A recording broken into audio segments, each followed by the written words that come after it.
అనేక మందికి భయాలు అనే కోట కడతాడంట. భయాలు అనే కోట అనేటప్పుడు ఎలా ఉంటుందంటే, కొంతమంది జీవితాల్లో ఇదిగో అయిపోతుంది. కొంతమంది చూడండి, బండి యాక్సిడెంట్ అయిపోయి బండి కొంటారంట జీవితకాలం. నాకు తెలిసి ఒక సహోదరుడు చిన్నప్పటి నుండి సైకిల్ తొక్కలే, అందరూ తొక్కాం మా బ్యాచ్లో.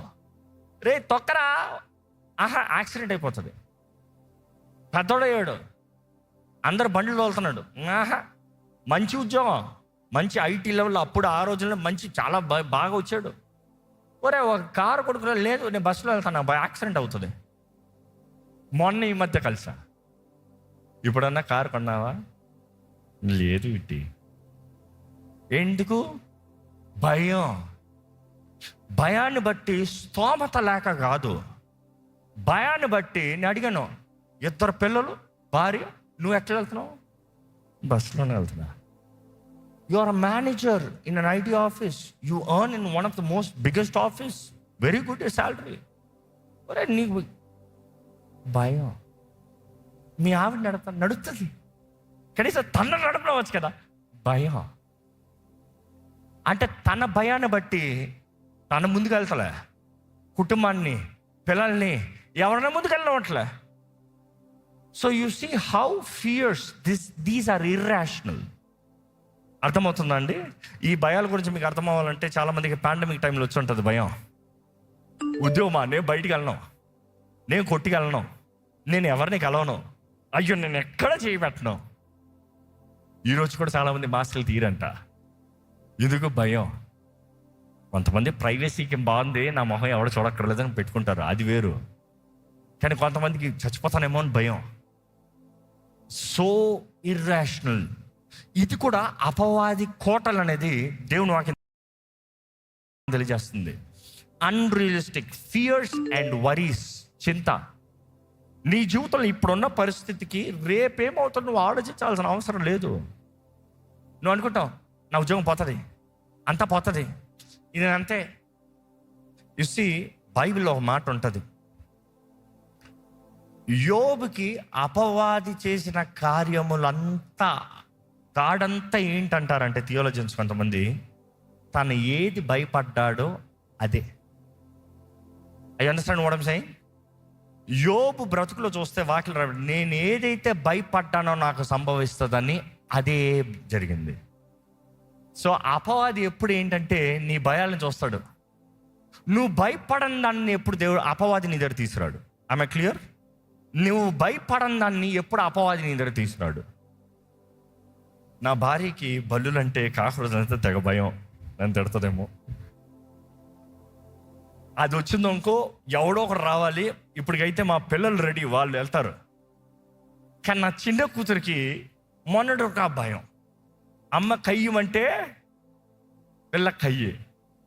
సో దాని పుట్టినరోజుకి మొన్న ఏం చేశాను, వాళ్ళ అమ్మ అనుకుంది కాకరోజు బొమ్మ చూపిస్తే అది అన్నం ఫాస్ట్గా తినేస్తుందని ఇంకా తెచ్చి పెడితే ఊరుకుంటుందా? ఆడించండి అయ్యా, దాంతో ఆడించండి. 4 సార్లు దాన్ని తీసి పీకి పడేసి 2 సార్లు తన్ని అన్ని చేస్తే అది కయ్యు భయ్యు అని ఏడిసింది. ఈరోజు కాకరోజు పట్టుకుని తిరుగుతూ ఉంటుంది బొమ్మని. ఈరోజు కాకరోజు వస్తే నవ్వుతుంది బొమ్మ అనుకోండి. అంటే మన భయాల్ని మనం ఎదుర్కొంటేనే కానీ వాటిలో నుండి బయటకు రావడము. కానీ అపవాది ఎప్పుడు నీకేదైతే భయమో, అందుకని మా పిల్లలు ఈరోజు కూడా కొన్నిసార్లు వారి అమ్మని ఏడిపించాలనుకో, మా బల్లి అంటారు. రూమ్ 2 వెంటనే బయటకు వస్తుంది. బట్ దెన్ కొన్నిసార్లు నవ్వుకుంటూ ఆలోచిస్తాను, ఓహో ఇదే నా అపవాది స్ట్రాటజీ కూడా. వాడి స్ట్రాటజీ కూడా అంతే. అపవాది is not creative. Do you think devil is creative? Not at all. వాడు ఎప్పుడు శోధనలు ఎన్ని రకాలు? 3 రకాలు: శరీరాశ, నేత్రాశ, జీవటం. ఫస్ట్ నుండి అదే. వాడికి వేరే ప్యాటర్న్ తెలియదు పాపం. నువ్వు బైబిల్ జాగ్రత్త చదివిన వ్యక్తి అయితే వాడు ఇంతే కదా, వీడి పండురా బాబు, ఇది అపవాది పండురా, తెలిసిపోతుంది.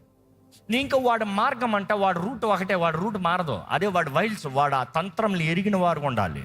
అపవాది తంత్రంలు ఎరిగిన వారుగా, వైల్స్, వాడు రోడ్ మ్యాప్ ఎరిగిన వారుగా. ఈ మ్యాప్లు వెళ్తే వాడి దగ్గర పడతాం. నాకు శోధన వచ్చిందని చెప్తాం కాదు, శోధన మార్గం అని తెలుసు. ఇందులోకి వెళ్తే శోధించి పడతామని తెలుసు, ఇందులోకి వెళ్తే అందులో పడతామని తెలుసు. ఇందుకు దూరం అనేక సార్లు అందరూ దూరం నన్ను పట్టాడు అంటావు, ఎందుకు పోయో? సింపుల్. ఈ పనులు చేస్తే ఈ ఘోరమైన కార్యం జరుగుతుందని తెలిసి కూడా ఎందరో ఆ పనుల్లోకి తెగిస్తూ మరలా నోరు తెచ్చుకున్న పాములోకి కప్ప దూకినట్టు వెళ్ళి మరలా దూకుతాం. వెళ్ళి పాముది కాదు, అది ఓరక నోరు తెరుచుకుంది, మడ్డు పాము అది అంతే. ఈరోజు సాతాను తలకాయ చెత్త కొట్టబడింది, వాడికి నీ పైన అధికారం లేదు, కానీ వాడు నోరు తెరిచిపెట్టుకుని రా నా మార్గంలోకి రా అన్నాడు. నువ్వే ఎగిరిపోతున్నావు. అందులో ఏముంది, అందులో ఏముంది, అందులో ఏముంది? ఒక దెబ్బ ఒకసారి ఇరుక్కుని బయటికి పడతాం చాలట్లా. చాలా మంది తెలిసి మరలా పడతాం. దేవుని వాక్యం చూస్తే కొరింథీయులకు రాసిన 2వ పత్రిక 10:5 చదువుతాం ఒకసారి.